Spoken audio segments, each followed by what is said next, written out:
Os Escolhidos, capítulo 68. A dura prova de Davi.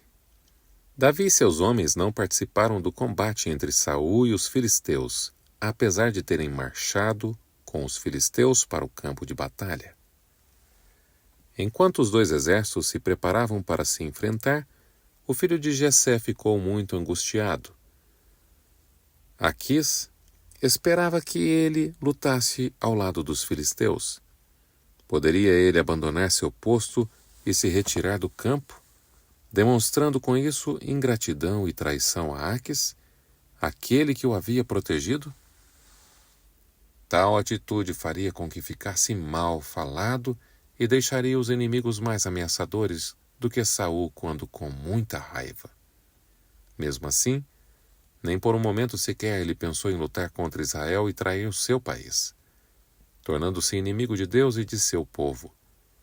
E isso o excluiria para sempre do trono de Israel. Se Saul fosse morto na guerra, muitos o culpariam por sua morte. Teria sido muito melhor a Davi se tivesse procurado abrigo nas grandes fortalezas de Deus, as montanhas, do que com os inimigos declarados de seu povo. O Senhor, em sua grande compaixão, não castigou seu servo, abandonando-o em sua aflição e nervosismo. Mesmo tendo se desviado do caminho da completa integridade e se desapegado do poder divino, ainda era o propósito de seu coração ser fiel a Deus. Anjos do Senhor influenciaram os príncipes filisteus a protestar contra a presença de Davi e seus homens no exército e sua participação na guerra que se aproximava. O que estes hebreus fazem aqui? 1 Samuel 29, verso 3. Gritaram os príncipes filisteus, amontoando-se ao redor de Aquis. Ele respondeu: Este é Davi, que era oficial de Saul, rei de Israel. Ele já está comigo há mais de um ano, e desde o dia em que deixou Saul, nada fez que mereça desconfiança. 1 Samuel 29, verso 3. De volta para Ziclag. Os príncipes insistiram com raiva. Mandem embora esse homem para a cidade que você lhe designou. Ele não deve ir para a guerra conosco, senão se tornará nosso adversário durante o combate. Qual seria a melhor maneira de recuperar a boa vontade de seu senhor, senão à custa da cabeça de nossos homens? Não é ele, o Davi, de quem cantavam em suas danças? Saul abateu seus milhares e Davi suas dezenas de milhares? 1 Samuel 29, verso 4 e 5. Eles não acreditavam que Davi lutaria contra seu povo. No calor da guerra, ele poderia causar maior prejuízo aos filisteus do que todo o exército de Saul. Aquis chamou Davi e disse: Juro pelo nome do Senhor que você tem sido leal. Desde o dia em que você veio a mim, nunca desconfiei de você, mas os governantes não o aprovam. Agora, volte e vá em paz. Não faça nada de que desagrade os governantes filisteus. 1 Samuel 29, versos 6 e 7. Assim Davi foi libertado da armadilha em que estava preso. Depois de uma viagem de 3 dias, Davi e seu grupo de 600 homens chegaram a Ziclag, seu lar filisteu. Porém, eles avistaram um cenário de destruição. Os amalequitas tinham se vingado das invasões de Davi em seu território e atacaram a cidade de surpresa, enquanto estava desprotegida. Eles a roubaram e queimaram. Depois foram embora, levando todas as mulheres e crianças como prisioneiras e muitos objetos. Horrorizados e espantados, Davi e seus homens olhavam em silêncio para as ruínas ainda em chamas. Então um terrível sentimento de perda tomou conta do coração daqueles guerreiros acostumados com a guerra. Então Davi e seus soldados choraram em alta voz até não terem mais forças. 1 Samuel, capítulo 30, versículo 4. Neste momento, Davi colhia mais uma vez os tristes resultados de sua falta de fé que o levou a se colocar entre os inimigos de Deus e de seu povo. Os seguidores de Davi se voltaram contra ele como se ele fosse a causa de toda aquela desgraça. Os amalequitas ficaram com raiva de Davi depois que ele os atacou. Davi confiou demais na segurança que sentia em meio aos filisteus e deixou a cidade sem proteção. Enlouquecidos pela tristeza e raiva, seus soldados ameaçaram apedrejá-lo. Davi é tentado a desanimar. Tudo o que Davi mais amava na terra lhe foi tirado. Saul o havia expulsado do país, os amalequitas tinham destruído sua cidade, suas mulheres e seus filhos haviam se tornado prisioneiros, e seus amigos o haviam ameaçado de morte. Naquele momento de extremo desespero, Davi buscou a ajuda de Deus com profunda sinceridade. Ele fortaleceu-se no Senhor, 1 Samuel 30, verso 6. Ao se lembrar das muitas provas do cuidado de Deus.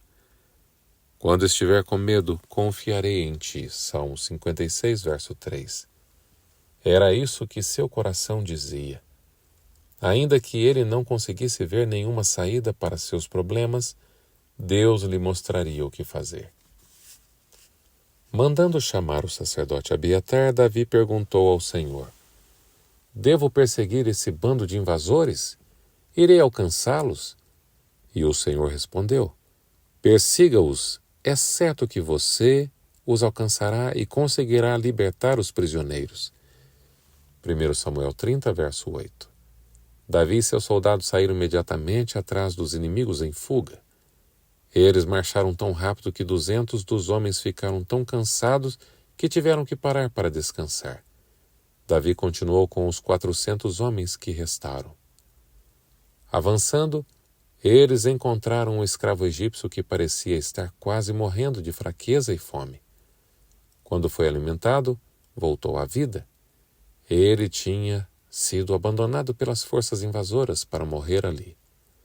Depois de receber de Davi a promessa de que não seria morto nem entregue ao seu mestre, ele concordou em levar os homens até o acampamento inimigo. Ao se aproximarem do acampamento, viram uma cena de bebedeiras e folia. Os homens do exército vitorioso estavam espalhados pela região, comendo, bebendo e festejando os muitos bens que haviam tomado da terra dos filisteus e de Judá. 1 Samuel 30, verso 16. Davi ordenou ataque imediato. Os amalequitas foram surpreendidos e ficaram totalmente confusos. A batalha continuou até quase todos os inimigos morrerem. Davi recuperou tudo que os amalequitas tinham levado, incluindo suas 2 mulheres. Nada faltou, nem jovens, nem velhos, nem filhos, nem filhas, nem bens, nem qualquer outra coisa que fora levada. Davi recuperou tudo. 1 Samuel 30, verso 18 e 19. Se não fosse o poder de Deus, os amalequitas teriam matado todas as pessoas de Ziclag. Eles decidiram poupar os prisioneiros com a intenção de aumentar seu triunfo, levando para casa um grande número de pessoas para venderem como escravos. Sem querer, eles cumpriram o propósito de Deus, guardando as pessoas que foram levadas como prisioneiras para serem devolvidas aos seus maridos e pais. Combate ao mal. Com grande alegria, os guerreiros vencedores começaram a marchar de volta para casa. O soldado mais egoísta e indisciplinado dos 400 homens sugeriu que os soldados que não tinham participado da batalha não recebessem sua parte dos despojos. Davi não concordou, nem permitiu que isso acontecesse. Ele disse: Não, meus irmãos, não façam isso com o que o Senhor nos deu. A parte de quem ficou com a bagagem será a mesma de quem foi à batalha. Todos receberão partes iguais. 1 Samuel 30, versículos 23 e 24. Davi e seus homens capturaram grandes rebanhos e gados que pertenciam aos amalequitas, que foram chamados de despojos de Davi. 1 Samuel 30, verso 20. Voltando para Ziclag, ele enviou presentes de seus despojos às autoridades de Judá, à sua tribo. Davi se lembrou de todos os que ajudaram e sustentaram seus seguidores, e a ele na época em que se escondiam nas montanhas, depois que havia sido forçado a fugir para salvar a vida. Enquanto Davi e seus soldados trabalhavam para reconstruir suas casas, aguardavam ansiosos para receber notícias da guerra entre Israel e os filisteus. De repente, um mensageiro entrou na cidade, com roupas rasgadas e terra na cabeça, segundo Samuel 1, verso 2. Ele foi imediatamente levado até Davi, curvando-se diante dele como se Davi fosse um príncipe poderoso de quem buscava auxílio. O mensageiro contou a ele não apenas sobre a derrota e a morte de Saul, mas sobre a morte de Jonatas. Entretanto, o mensageiro foi além do simples relato dos fatos. Ele quis garantir honra para si mesmo como sendo o responsável pela morte do rei. Com ar de orgulho, o homem contou que tinha encontrado o rei de Israel ferido e o havia matado, atendendo o seu pedido. Então entregou a Davi a coroa e os braceletes de ouro de Saul. Ele tinha certeza de que receberia uma grande recompensa pelo que tinha feito. Davi fica triste por Saul. Davi rasgou suas vestes e os homens que estavam com ele fizeram o mesmo, e se lamentaram, chorando e jejuando até o fim da tarde, por Saul e por seu filho Jonatas, pelo exército do Senhor e pelo povo de Israel, porque muitos haviam sido mortos à espada. Segundo Samuel, capítulo 1, verso 11 e 12. Depois que passou o primeiro choque das terríveis notícias, Davi voltou a pensar no estranho que tinha trazido as notícias e no crime de que ele era culpado, segundo suas próprias palavras. De onde você é? E ele respondeu, sou filho de um estrangeiro, sou amalequita. Davi lhe perguntou, como você não temeu levantar a mão para matar um ungido do Senhor? Segundo Samuel 1, versos 13 e 14. 2 vezes Davi havia se recusado a levantar a mão contra aquele que tinha sido consagrado a governar Israel pela ordem de Deus. Contudo, o amalequita acusou a si mesmo de crime digno de morte. Davi disse, você é responsável por sua própria morte. Sua boca testemunhou contra você. Quando disse, matei o ungido do Senhor. Segundo Samuel 1, verso 16. A tristeza que Davi sentiu pela morte de Saul era sincera e profunda, demonstrando a grandiosidade de seu nobre caráter. Ele não se alegrou com a derrota de seu inimigo. A barreira que o impedia de assumir o trono de Israel tinha sido retirada, mas isso não lhe trouxe nenhuma alegria. De toda a história da vida de Saul, ele apenas se lembrava de sua nobreza e realeza. O nome de Saul estava ligado ao de Jonatas, que tinha sido um amigo verdadeiro e abnegado.